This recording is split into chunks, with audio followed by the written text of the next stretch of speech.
Hi Joel, hi Viren. How are you doing? Hello. Very well, thank you. Awesome. So, how was your day? Great. Getting settled in the new home office. Everything fine. Well, that's great. And what about you, Viren? Enjoying Yeah, had a productive day today. like just testing ISC policy streams or something else? Yeah, awesome day at LocalStack. A lot of interesting things to do. Yeah, definitely. So cool. First of all, everyone joining this particular stream from all across the world, welcome. And I guess we will start just in a couple of minutes or so that everyone can settle in right here. We are testing out this new format because we initially used to do these kind of community events right on Google Meet where everything was a bit private and there was a room of errors. But this is the first time we are setting up a proper streaming right now so that we can discuss about things that we want to discuss more in public. So please stay on for a few more seconds and I guess we can just get started up real quick.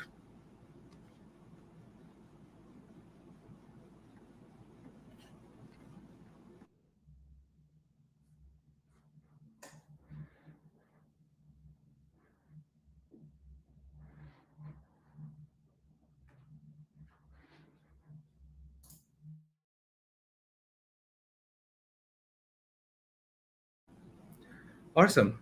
So Joel, we're in. Shall we get started to roll up? Awesome. Cool. So hi and welcome everyone to our 10th LocalStack community event on developing Lambda functions and testing IAM configurations with LocalStack. I'm so excited to finally execute the 10th iteration of our regular virtual meetups, which we started almost a year back, just talking a bit more about LocalStack.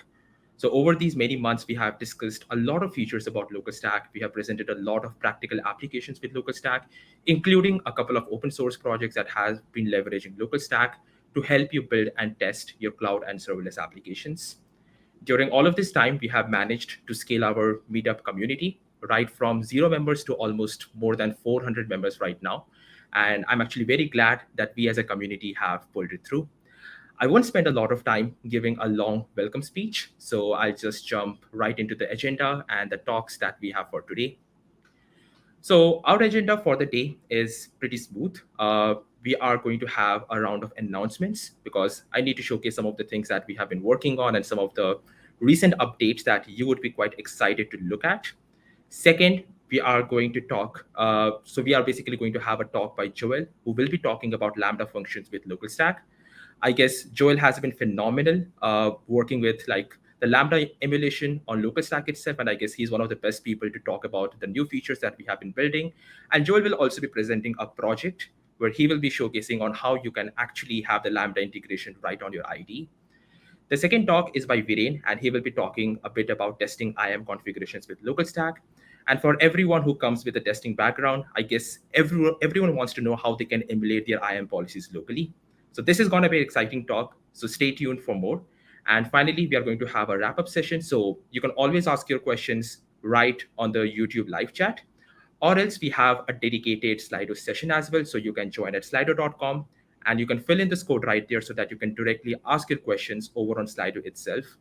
With this end of each session, I will paste these questions right on the private chat feed that we have and also the banners so that you can exactly take a look at all the answers that Joel and Viren have came up with. Or else you can directly use a YouTube live chat and I would be more than happy to have these questions answered for you. So with that said, I guess I can jump into the very first agenda that we have for today, and that's the announcement part.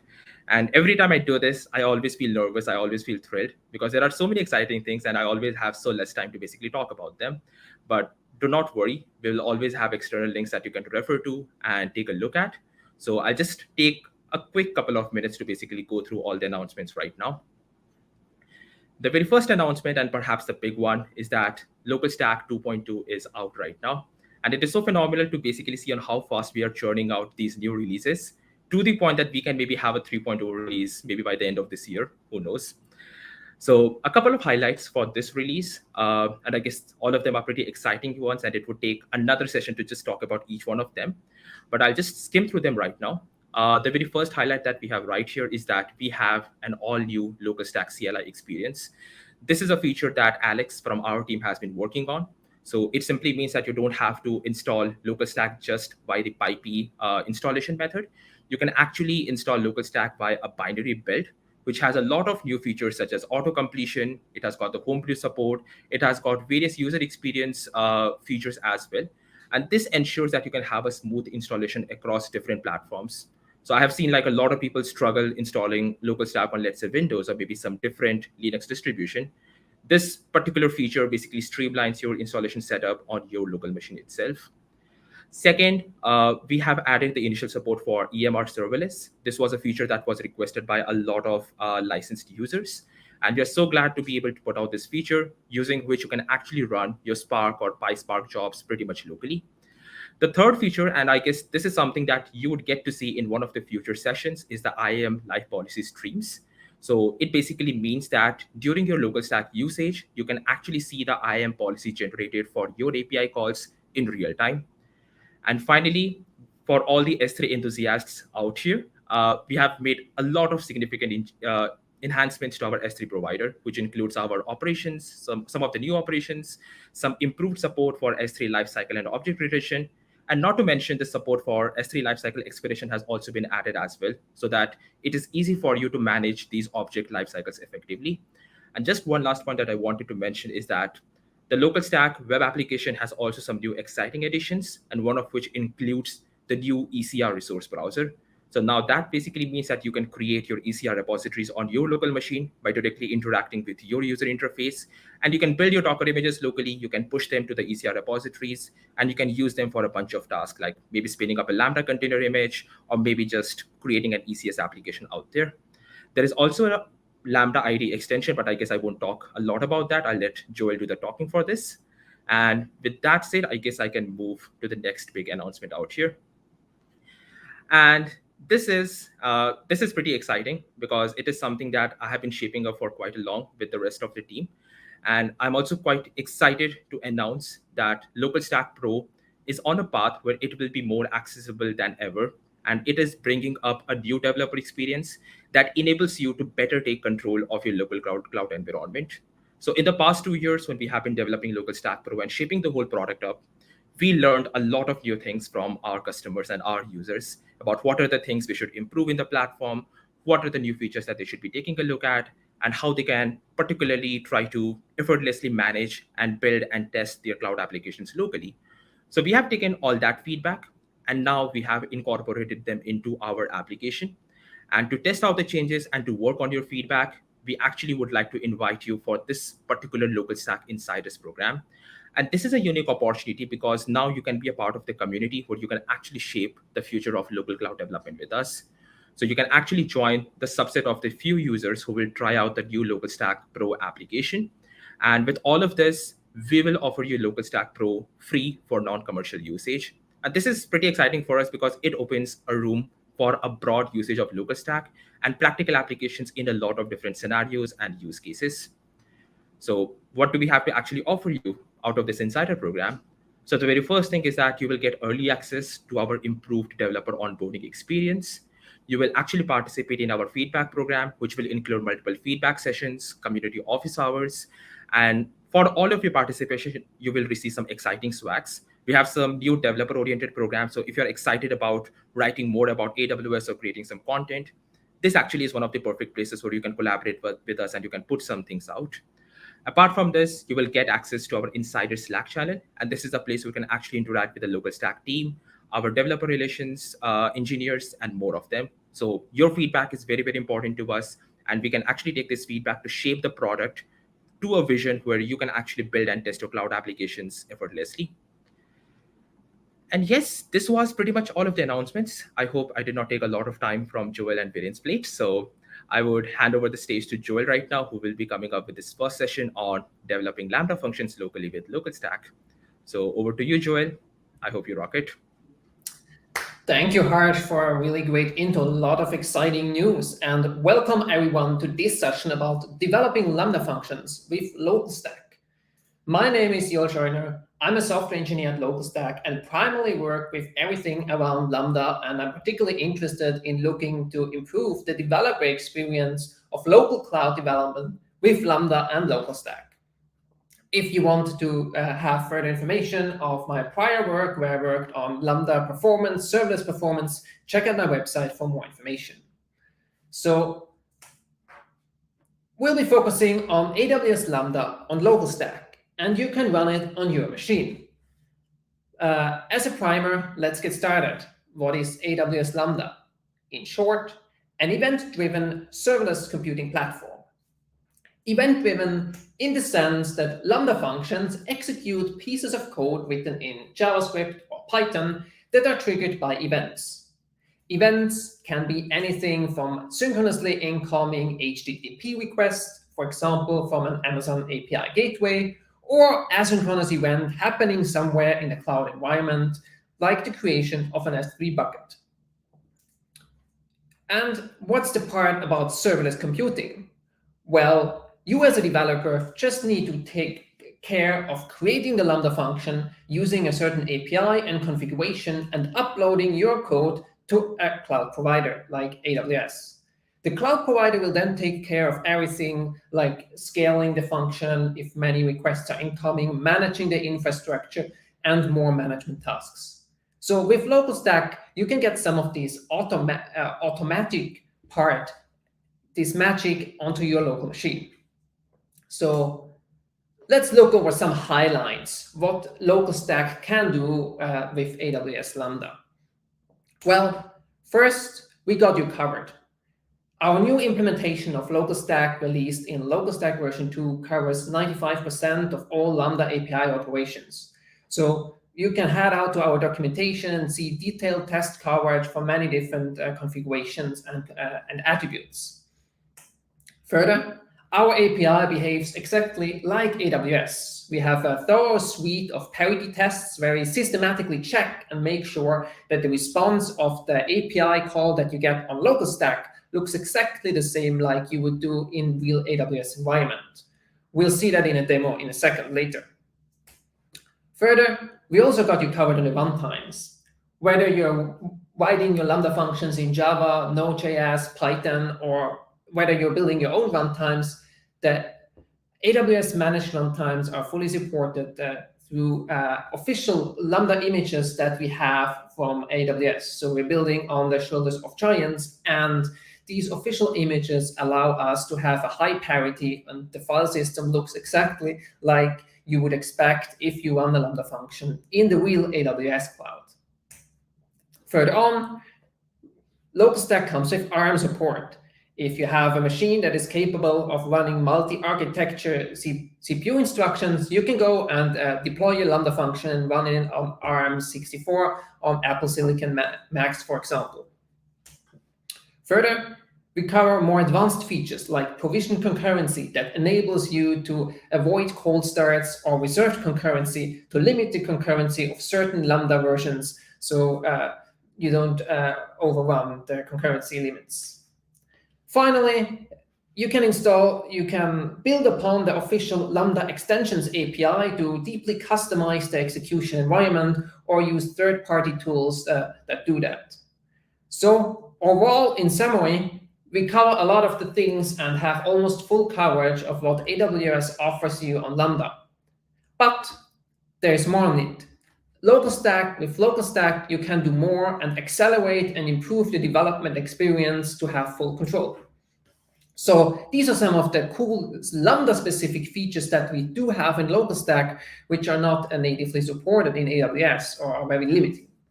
For example, in a demo, we'll look into hot reloading that allows you to continuously apply code changes to your Lambda functions. So whenever you develop your Lambda functions, you have much faster feedback cycles.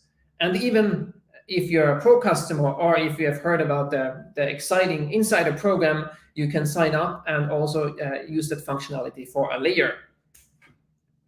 Remote debugging. In real AWS environment, you cannot easily attach a debugger to your Lambda function and debug and see what's coming out of your of your Lambda event that happened within a complex application. Further on, we just released a new Visual Studio Code extension, a preview of it that should make it easier for you to deploy and invoke your Lambda functions within your IDE. Cloud Pods is a feature that allows you to take a snapshot of your Lambda infrastructure and your other cloud infrastructure in LocalStack and share it with your team. Finally, you have it on your laptop and you have full control over your Lambda setup. So you can adjust the limits like however you want without contacting AWS support, and you can test and enforce scenarios that would not be possible in the real cloud environment. You can enforce cold starts, and there is much more to the configuration. The links are available, and I will share these slides so you can head to the repository at the end and click on the links to get more information about all of these exciting features. But now, without further ado, let's jump into our first demo. Lambda on LocalStack works like at AWS. I'll structure the demo by following our documentation and walk you through a simple scenario where we create and invoke a Lambda function and give you the comparison on how that works at the real AWS cloud and compared to LocalStack. So this is available from our documentation, and we'll walk through the first part of this example. Let me switch to the terminal, and here we can see on the left-hand side we have a Lambda function. We have the orange terminal that shows the real AWS environment, and on the right-hand side we are working against a LocalStack environment. So if I want to list the Lambda functions in my account in real AWS, I can use the CLI and list the functions. If I want to do that on LocalStack, let's just LocalStack start to start the LocalStack instance, and now LocalStack is starting up and ready to go, exposed on port 4566. We can also check that in the background, LocalStack has now launched a Docker container where LocalStack is running. I can now use the same command, but just use the argument of the endpoint URL and specify the local host on the port 4566 in order to have the same command. And here we can see we do get the same response as in the actual AWS call. Having that endpoint URL to add in every call might be a bit confusing, so might be a bit annoying. So we can get rid of this if you use our wrapper script, AWS local, which we'll use in the further part of the demo, and it will achieve exactly the same thing. Here we can see the requests incoming to the local stack container. All right, so we are ready to go and deploy our first Lambda function. I have prepared this index.js Lambda function written in JavaScript. It is just a JavaScript handler function that takes an event. It does parse the event, and the body contains two numbers, num1 and num2. It just calculates the product and then returns a status code 200 with the result. So easy so far. All right. So as a developer, in order to use the cloud platform, we need to package that function. So we need to create a function.zip file, and we package the index, this file that we have here with the handler function. This is now packaged, and if we look and inspect this zip file, we can see we just have at the root level this index.js file, 283 bytes, and we're ready to go and deploy this function.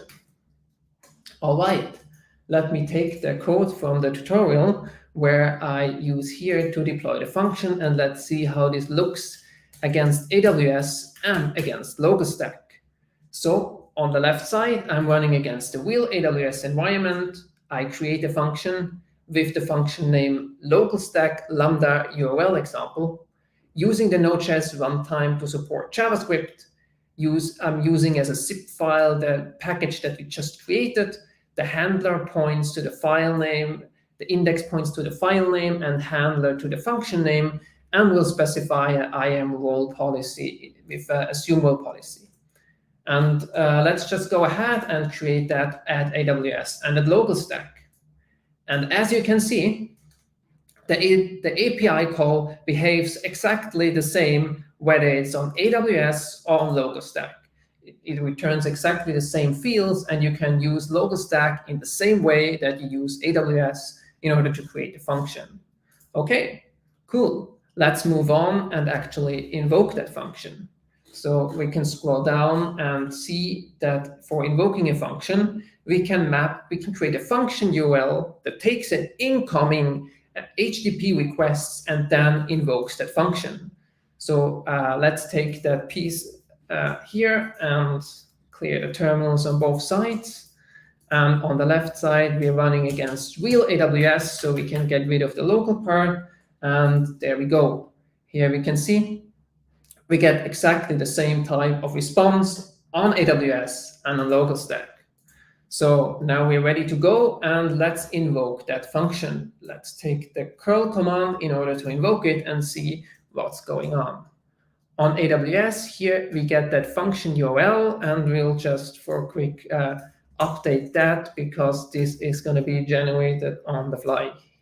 So let's prepare that one. And on AWS, we have on LocalStack, we need to use this identifier in order to have the right URL that we invoke here. All right, we're ready to go on LocalStack and on AWS. And oh, it works on LocalStack. We're there. The functionality is working, but we get some message forbidden on AWS. So what's happening here? It doesn't really behave exactly the same, but that's the power of LocalStack, because sometimes you would just want to focus on the functionality and go on. And what we missed here is some configuration of IAM policies. And we're in the second part of this session, we'll be talking about some of the features of LocalStack, how LocalStack can help you to fix that. But after some debugging and going on to check what's up, we noticed that we missed a resource-based policy that we can add as a permission. And once we add this in the real AWS environment and invoke it again, we're ready to go. And the function works both in the AWS environment as well as on LocalStack. So Lambda on LocalStack works like at AWS.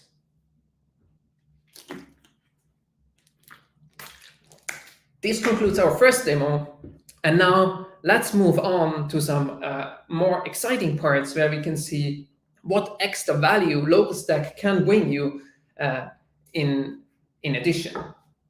Second, LocalStack accelerates your Lambda development. And it can do that through hot reloading. Let's take as an anchor point again the documentation. So we have hot reloading that continuously applies your code changes of your Lambda functions while you develop them within your infrastructure. And here we can see one of the magic keywords, hot reload. So let's have a look at how this works in LocalStack, because this is something that doesn't really work in AWS. We can make that window smaller and focus on LocalStack here. So I'll go into the LocalStack Lambda directory and open Visual Studio Code, where I have prepared basically the same function that we were working on before, but I've just converted it into Python. So we do have a simple Lambda handler. I've just hard-coded for the sake of the demo here the two arguments, the two numbers in the body. It will just calculate the product and return the response, like as we did before. Instead of using the AWS CLI to deploy this code now, we are adopting some infrastructure as code tooling, and we'll head to the template YAML here, which defines basically the way how this function is created. You can imagine this can be Terraform, CDK, CloudFormation, or whatever you're using. You can use it against LocalStack. In this example, it's an extension of CloudFormation, which is called the AWS SAM model that makes it easy to deploy serverless applications. So we define a function name LocalStack Lambda with the handler name, with the file name app, and the function is called Lambda handler. So That's what the handler does. We choose a Python runtime, some of our managed runtimes supported by AWS Lambda, and here comes the magic. So on code line number 22, we define as the code URI, instead of just pointing it to our source directory where our app.py lives, we specify the magic code name hot reload for a bucket. And then as the key, we provide the path to where our Lambda code lives. So this is the source directory in here. And let's go and use the LocalStack extension, which provides you a code lens, and we just specify the stack name as a LocalStack, and this will now trigger a CloudFormation deployment and deploy this template into LocalStack. We have still LocalStack running in the background, so it is deploying, and we can verify here in the running LocalStack instance where we started LocalStack, we can see that it created a change set, and it also created some S3 buckets where we store our Lambda function, and it's now describing the stack, and it is good to go. The function is deployed, so let's directly within the IDE invoke that function. We invoke the function, and we see the result as we had before. All right, that's how our development life goes, and now let's have the assumption that the requirements change, and we do want to do some updates to this function. So instead of calculating the product, we currently do want to calculate the sum. So I can just do the adjustment, I can do the sum, and then here, now I save the file, and when I invoke the function again, here we can see the magic happening. The sum of 10 and 10 is 20. So LocalStack automatically monitors the code changes that I do here and automatically reloads these changes into the running Lambda function.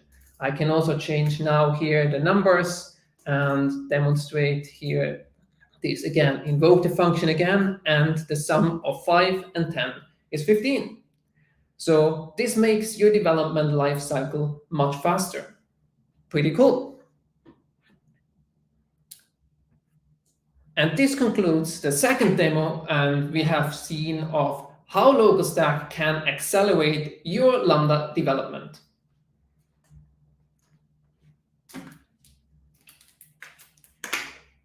All right. Now, more exciting things to come.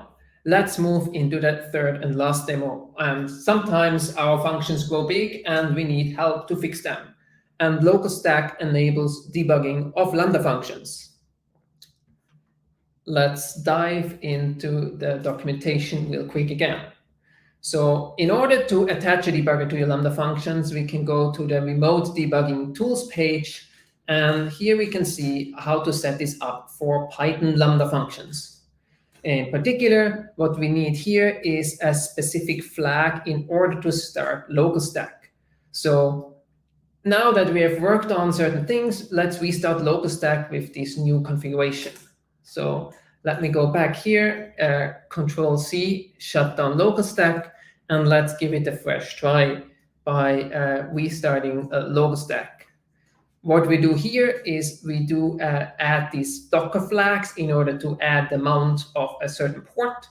And I'll also specify my Pro API key for LocalStack to demonstrate some Pro features. I can run LocalStack start, and LocalStack is now starting up with our Pro features. We can see that we have successfully activated our API key. And one thing to test this is if we are using the health endpoint.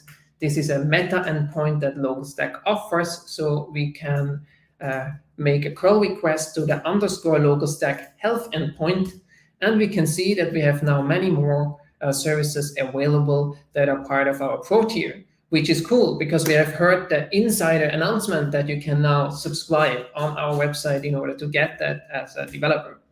All right, we can also check the service lists and actually do a count. Let's see how many services. Wow, we have 95 services in our Pro tier. Pretty cool.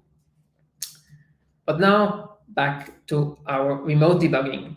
All right, we did the first step, and the second step is to import debug.py and listen to the debugger in our source code. I've prepared that in our project here, and I'll just uncomment these 3 lines. The first line imports the debug.py dependency, then we listen to the port that we specified in the configuration, and then we wait for the debugger to attach. All right, that's it for this debug change here. And one thing that we notice here, this dependency, we can either package it here right in the source directory, or we can make use of a pro feature like AWS Lambda layers that allows you to share libraries and other pieces of code between your Lambda functions. I'll just uncomment the section here where we will deploy a layer. And the cool thing about this layer is we also support public layers that are actually living in the real AWS cloud, and LocalStack, as long as they're available, will be able to download them and incorporate them into your local cloud environment. So these are the updates to go, and let's give it a go and deploy that template again. LocalStack. Remember, we restarted LocalStack, so we don't need to care about paying for any dangling resources anymore. And we can see that now the CloudFormation deployment is ongoing.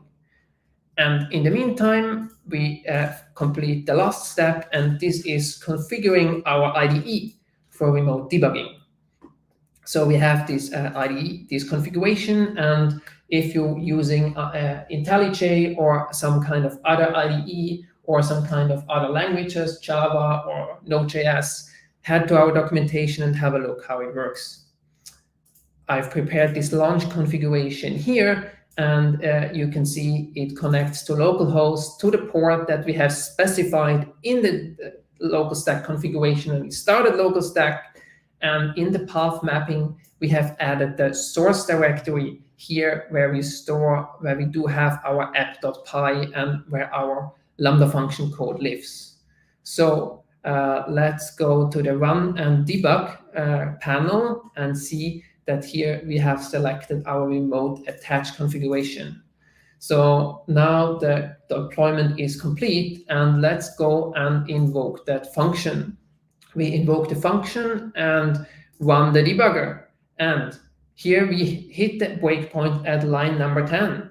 So now that's pretty cool because we have full control now on what's happening here.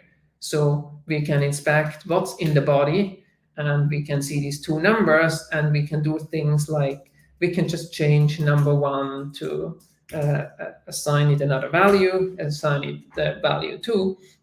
But we could also inspect, for example, the context. What's the API providing us in the context, some log groups, and whatever things or whatever event comes in when you have a complex chain of events, and then you want to know what's going on within your event. So let's say we're done for now. We just finished the execution, and we can see we modified the 5 here to a 2, and the sum of 2 and 10 is 12. So cool.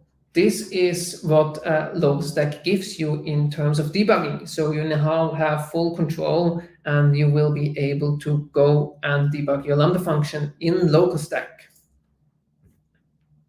All right. So LocalStack enables debugging of Lambda functions.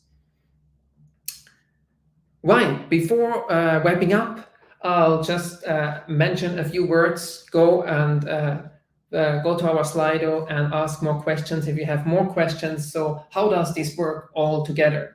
Overall, we have seen that in LocalStack, we have here the main container that is running LocalStack, and we do have another container in Docker that is running the actual Lambda function. And this is how this diagram looks like.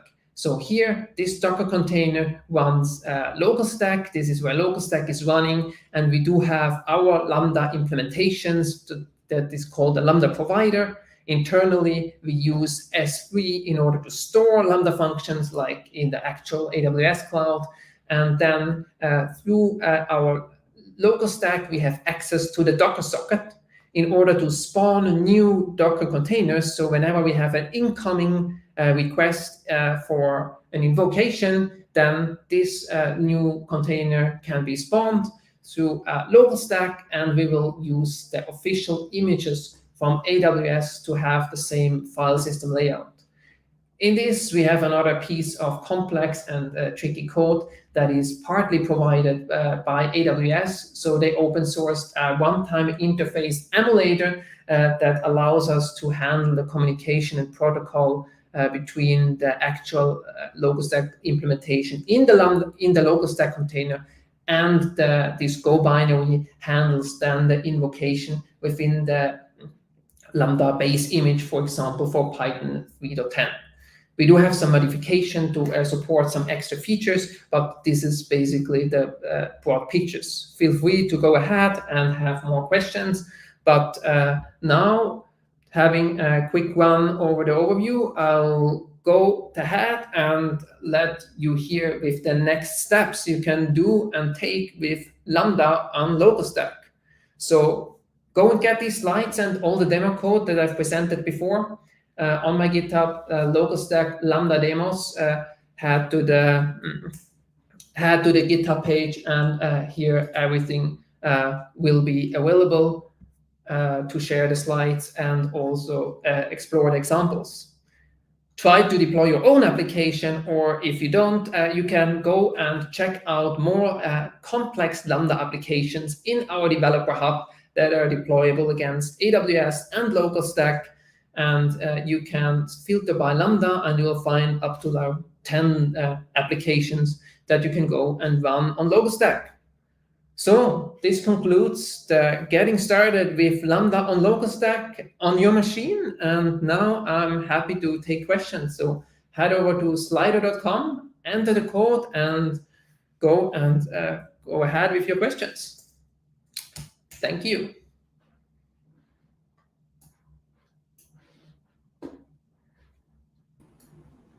That was super awesome. Thanks, Joel, for presenting this insightful talk. Cool. I guess we can wait for a couple of minutes for all the questions to come in. Let me just add Viren quickly over here. And it does seem that we have a few questions coming up. Cool. So maybe I can just showcase them as simple banners, because it's just so simplistic rather than going to Slido. And I guess the very first question is right here. So your slide had LocalStack covers 95% of all Lambda API operations. What are the 5% that is not covered yet? Good question. So if you go to Lambda coverage LocalStack, you can see this should be the coverage documentation, and you can see all the operations that are covered, and some of the operations that are not covered is, for example, an asynchronous invoke. It's a deprecated invocation. It's a deprecation API operation. You shouldn't use it. One-time management configuration. These are things that are not really relevant if you run it in LocalStack, because these are things that if you run things in a long time, you want to make sure that you get the same type of image and no changes in the background. So and same here. And the only one is like response streaming. Feel free to reach out to us. It's a very new feature, but we would be able to implement that. And otherwise, we get you pretty much covered. So I guess you can also go and, for example, if you want to create a function, you can show the tests. And here you can see we have a comprehensive coverage of many different parameters, and that are not only validated, tested against LocalStack, but also that they perform exactly the same way against AWS. You can see the list is pretty long. So guess that answers the question.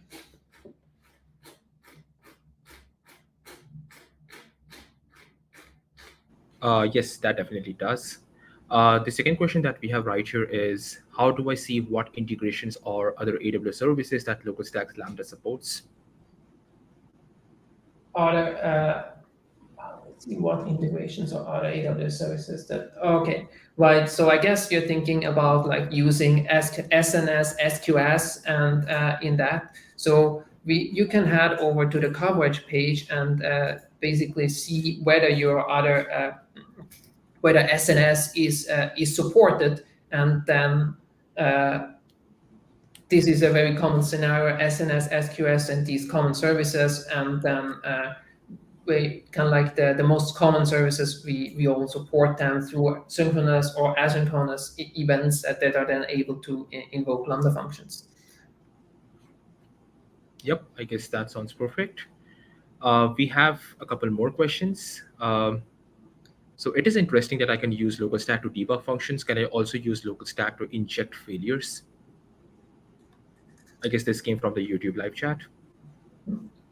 Injecting failures. I mean, overall, you basically have like full control of what's happening on your machine. So you can think about injecting fail. You can think about building your custom image based on the base image and have some kind of failure injection engine in there. LocalStack, we are also looking into ways to support kind of like these type of experimentation in LocalStack. So that's definitely a real use case. And if you have like any special wishes or kind of things that you want to do or want to simulate and try, definitely you should go ahead. And I think this is especially a good thing for like, as LocalStack allows you to test very rare conditions or failure conditions or border conditions that you would not be able to do in real cloud environments. Yes, I guess that sounds good. And maybe we can take this final question for the day. There is another question that is, I guess, it is about that they're unable to create or run the Lambda function using LocalStack. And the error log that they have shared may be making sense to me. It's something related to the corporate proxy that a lot of people might have set up. So maybe I can share a documentation link about setting up custom TLS certificates that might solve this issue. If you're still not able to solve it, please reach out to us in Slack and we would be able to help you out. But yes, we have this last question here is, what about state? Like, do you guys keep the state of the deployed resources?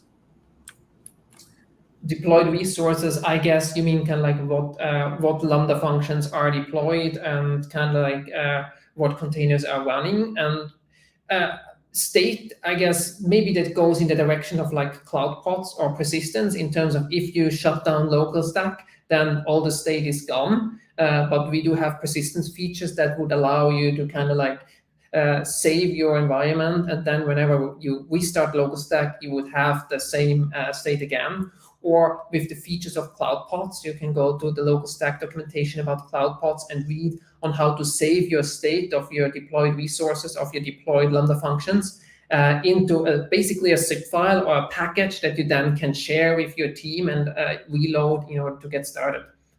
I'm not sure whether I really understand like what kind of state you mean, but if that's the kind of state, then I guess we get that covered. Otherwise, feel free to clarify. Yep, I guess that's good for this particular Q&A. So thanks again, Joel, for taking out time and presenting a lot about Lambda and how to get started with Lambda on LocalStack. Really appreciate it. And with that said, I guess we can have the second session for the day, and that's about testing IAM configurations with LocalStack. So over to you, Viren. I hope you rock it. Yes, thank you, Harsh. Thank you, Joel. And welcome to the second talk of today. This talk is titled Testing IAM Policies with LocalStack. And I will be covering about how you can use LocalStack to improve yourself when it comes to writing your IAM policies, and also debug and find issues with your IAM related configurations when you're using your AWS setup. My name is Viren Nadkarni. I'm a software engineer here at LocalStack. I mainly work on the cross and multi-accounts aspect in the core LocalStack product, but I'm also the service owner for EC2, DynamoDB, and SES. So IAM, Identity and Access Management Service on AWS. This is a service you would have certainly come across, and it is quite central in the whole AWS ecosystem. If you are a beginner to this area, I will be starting with a quick primer on IAM and then delve into the features which are supported on LocalStack. So in essence, IAM is a permission system for AWS resources. What are resources? Your resources are, it could be an EC2 instance, an S3 bucket, a DynamoDB table, all these are resources. And IAM controls the permissions for these resources. And these permissions are assigned to principals. Principals is just a fancy word. It's an IAM lingo, which could relate to users. It could mean services. It also could mean roles. Roles is not something that I will be covering today. And there's a lot more. It's a very broad and a detailed area.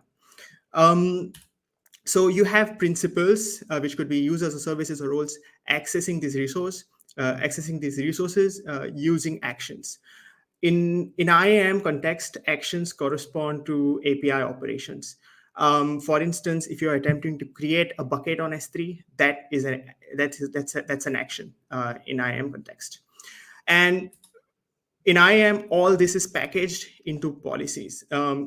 Policies are simply just JSON files, and together, bundled as a whole, policies will determine what actions are permitted for which resources and for which principals. So we will be looking at a sample policy in a while, but just to start with, here's an example. Let's say we have a user who's just been created. They just got their credential, and they're trying to create an S3 bucket. Guess what would happen? They would not be successful. The request would be denied. And that is because of a security model which AWS follows, and that is called the principle of least privilege. Essentially, the principle of least privilege says that everyone should be given the bare minimum access for what things that they want to do. And this is a generally widely accepted security model, and AWS also follows it. So policies. I said policies are simply JSON documents.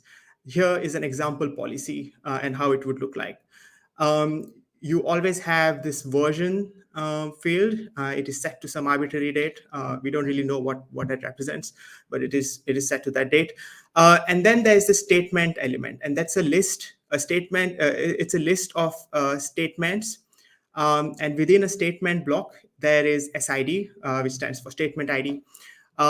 It's generally used for making descriptive sentences about what the statement is about. It doesn't really, IAM as a service does not really care about what SID is set to. And then you have effect. This is an important field. It can either be set to allow or deny. Then you have actions, which lists down what actions are related to this statement. And finally, you have the resource field, which relates to what resource this statement is applicable to. IAM policies support wildcards. So you can use various combinations of asterisks. Over here, I have the broadest possible asterisk over here. So this statement will apply to all the resources. I said, this effect field is quite important, and that's because of how IAM works. Implicitly, IAM denies access to all permissions. That is the default behavior. So you have to be explicit when it comes to how you want your policy to behave. Great. So armed with this policy, if the user now tries to create the bucket, they will be successful. That's how IAM works. Right. So what about LocalStack? Well, LocalStack supports IAM exactly like AWS. The only difference is that it is disabled by default. Why is that? It's because we want LocalStack to be used as a development tool. We want you to play around with creating resources, deleting them, without any consequences. If you were to try this out on AWS, you will definitely be surprised with a massive build. That's not going to happen on LocalStack. To enable IAM, all you need to do is set this flag, enforce_IAM to 1. You set this when you're starting LocalStack in the environment. And finally, you have to keep in mind that the IAM policy enforcement in LocalStack is not enforced for root users.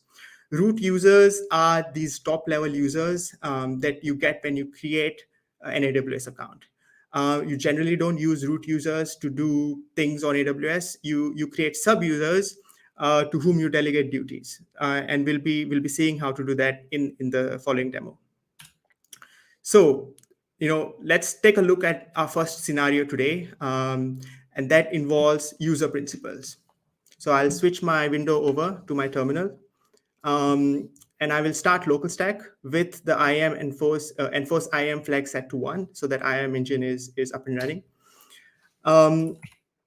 And so take a look at this pane over here on top right. If you're familiar with LocalStack, you probably know that you can use the AWS access key ID field to set the account ID.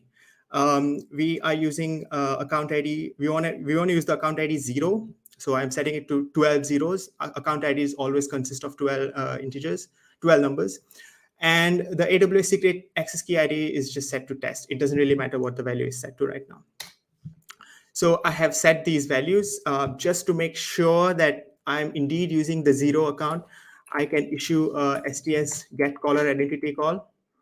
You can see that it is indeed the account 0, and I am acting as the root user. So I said that you shouldn't use the root user to play around to do things on AWS. You would create sub-users. To do that, IAM has this operation called IAM create user. I am creating a user with the name demo. I issue the call. And then I obviously, if I want to pretend that I'm that demo user, I need credentials. For that, IAM has the create access key operation. So I issue the create access key operation with the username demo, and it will provide us with the access key ID and the secret access key. So over here in the pane at the bottom, I will export these access key ID and the secret access key ID so that we can log in as this sub-user that we have just created. And let me just issue an STS get caller identity call just to make sure. Yes. So again, over here, we know that this is a user belonging to the account 0, and the on is set to the demo user, right? Cool. So we have our user. Let's try doing things. Let's try creating a bucket with this user. So AWS local S3 MB, which is for make bucket, and let's try creating this demo bucket. And as you would expect, access denied. Why? Because IAM enforcement is on in LocalStack, and users don't have any permissions unless they are explicitly granted to do things around. How would you get around this?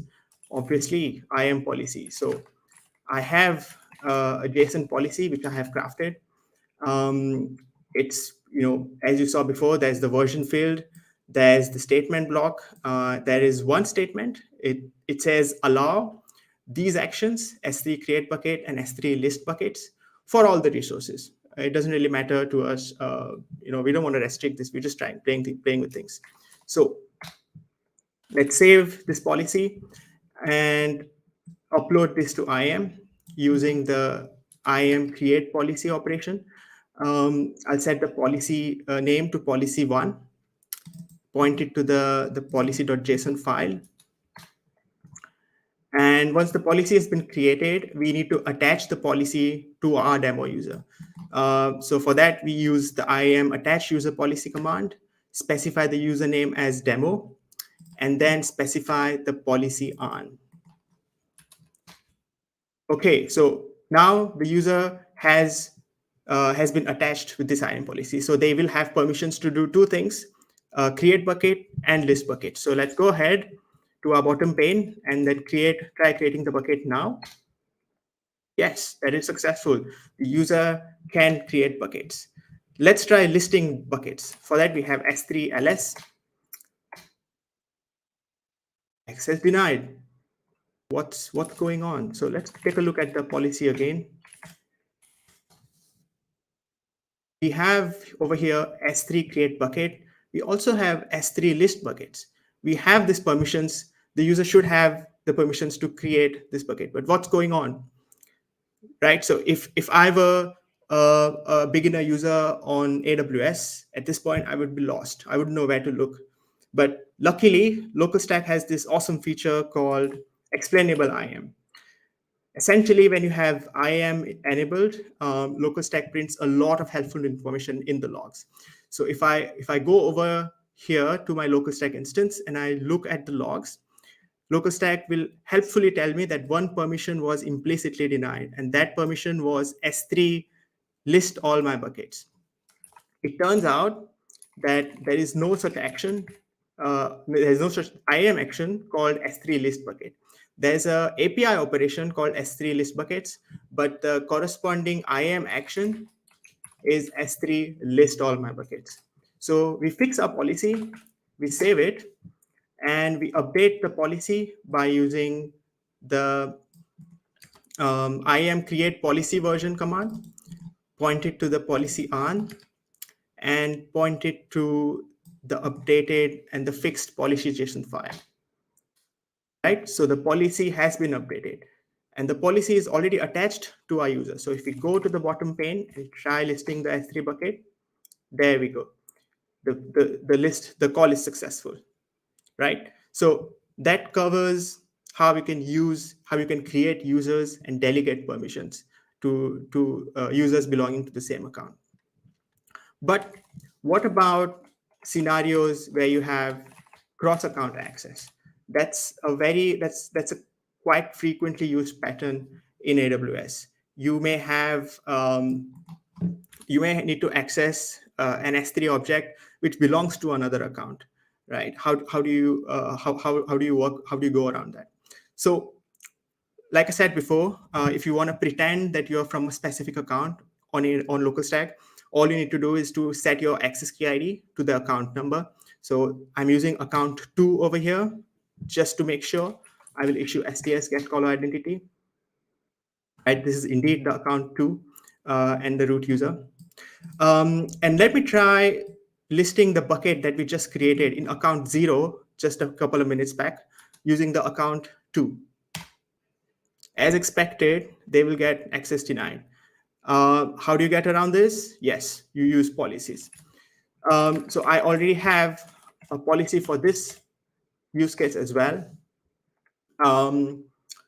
This policy is a bit different in a way that I'm being more specific. I'm following, you should always try to be very specific when it comes to IAM policies. So I'm restricting this policy by saying that only the principal with this on, the account number 2 on, and the root user is allowed to list bucket for this resource, for the demo bucket resource. And I also said, I said that this policy is a bit different. And that's because this policy will not be attached to the account number 2. On AWS, you might have these situations where you don't know who will be accessing your resource. So you, rather than attaching the policy to a user, you attach it to a resource. And that means that this policy is a resource-based policy. Depending on the service, you have different operations to attach policies to a specific resource. Since we are dealing with S3 over here, S3 has the put bucket policy operation. So as account 0 in the top pane, I will attach this policy to our demo bucket, right? And now if I try to access the bucket as account 2, the policy is successful. You don't see any output because the bucket is empty, but the list operation hasn't returned any errors.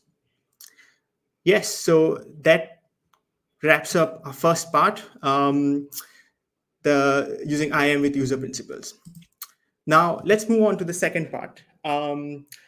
So similar to cases that we just saw, you will have to deal with IAM configuration when services are talking to one another.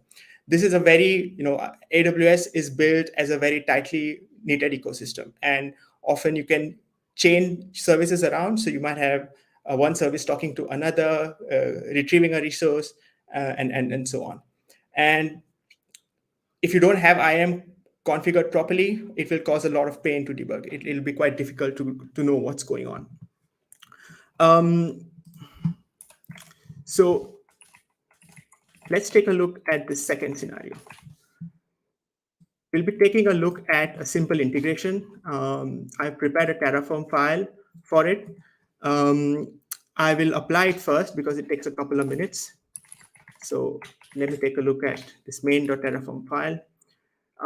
So this is a very simple Terraform scheme. All it does is it creates a notification topic on Amazon SNS. SNS is Simple Notification Service. Then it creates a message queue on SQS, Simple Queue Service. And then it creates an integration between these two services. So whenever there is a message posted on Amazon SNS, on the SNS topic, it automatically forwards it to SNS queue, to SQS queue, and then you should be able to retrieve it from there. So going through this file, we have this resource block for the SNS topic. We have this second resource block for the SQS queue. And here is the subscription that I was talking about. So basically, it basically tells SNS that it should subscribe to that SQS topic.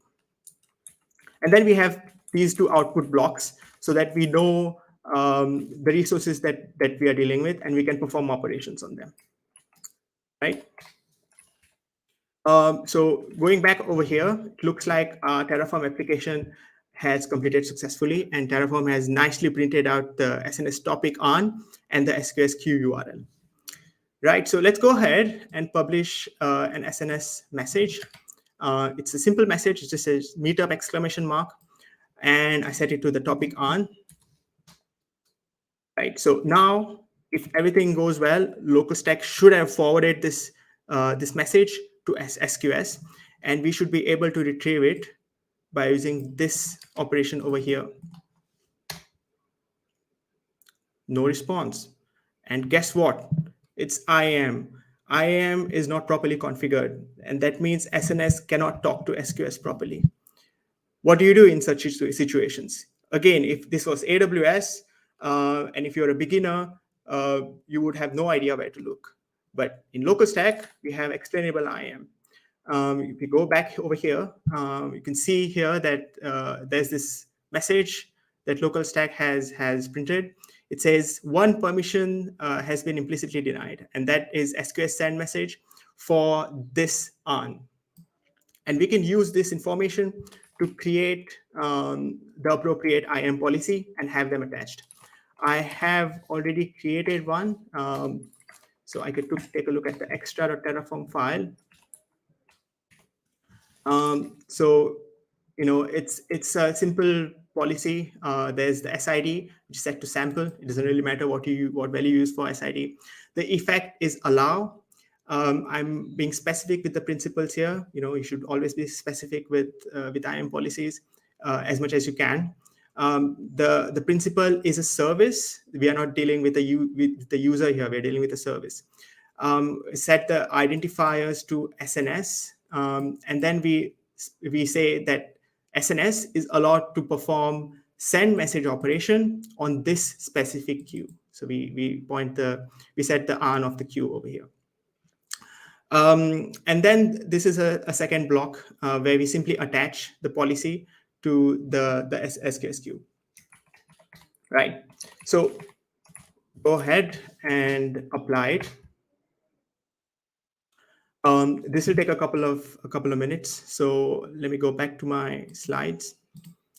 Yes. So LocalStack also has this kind of like an alteration of IAM, the regular IAM enforcement mode. It's called the IAM soft mode. Essentially, IAM soft mode lets you determine whether requests would have been allowed or denied without affecting your usual workflow. It will still print all the helpful information, and you know it won't affect your services, and all your operations will just work perfectly fine. You can enable it by using the IAM _ soft mode _ equals 1 configuration flag. Yeah, so give me a few seconds while this finishes. Yes, so this is finished now. So now SNS topic and the SQS queue should have the proper IAM config so they can talk to each other, and we can check this by now publishing again the SNS message called meetup exclamation mark, and then trying to retrieve it by using SQS. And we can see that the integration is successful. The message can be seen right here with the meetup, the text that we sent. Right. So to wrap up, we just saw how LocalStack can mimic AWS when it comes to IAM. That will let you, create a more realistic setup that closely resembles AWS, and also to help you write and debug IAM policies. We have full support for IAM enforcement in all of the services and operations that LocalStack provides. And finally, you can use explainable IAM to determine what IAM actions would be required, and that effectively making you more productive when it comes to writing IAM policies. Yes, with that, I thank you very much for tuning in today, and I am open for questions.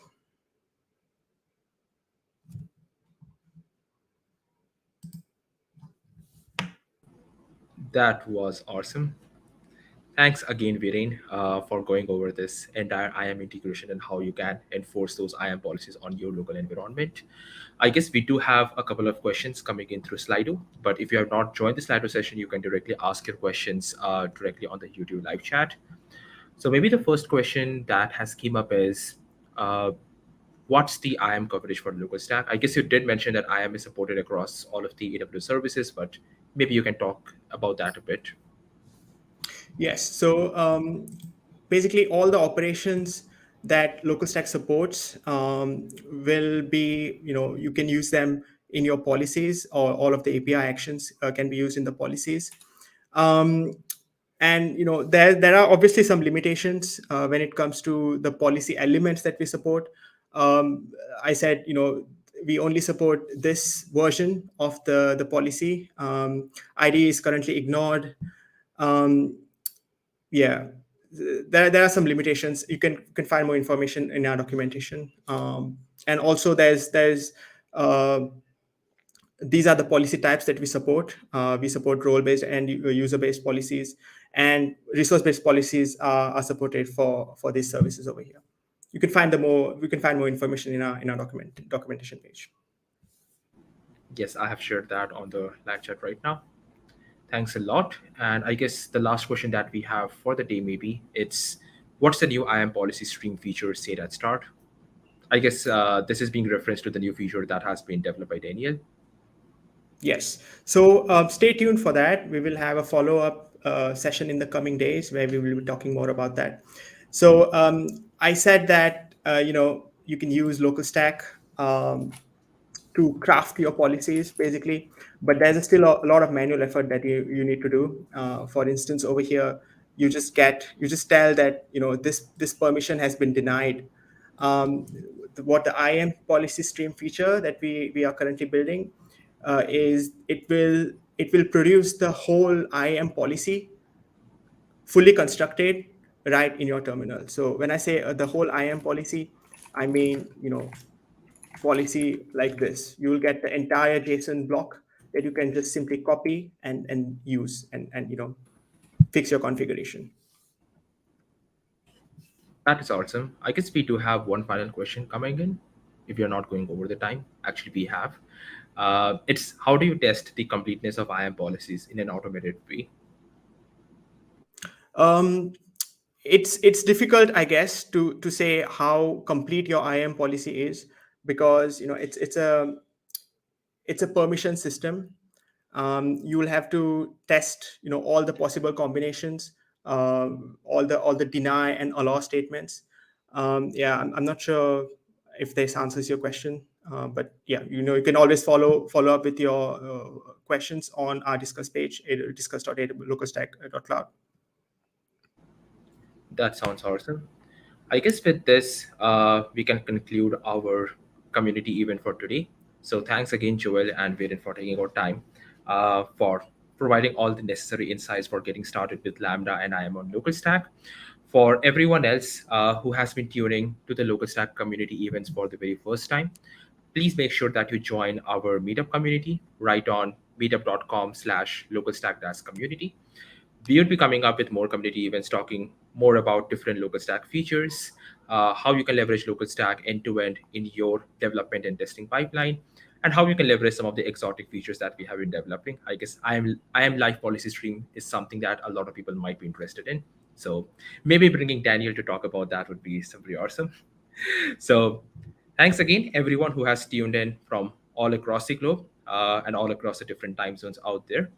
And with that said, I bid farewell to every one of you. So stay tuned, join our community, join our Slack, and reach out to us if you have got any questions or if you're interested in getting started with your local cloud development journey with local stack. Till then, adios, goodbye, see you next time.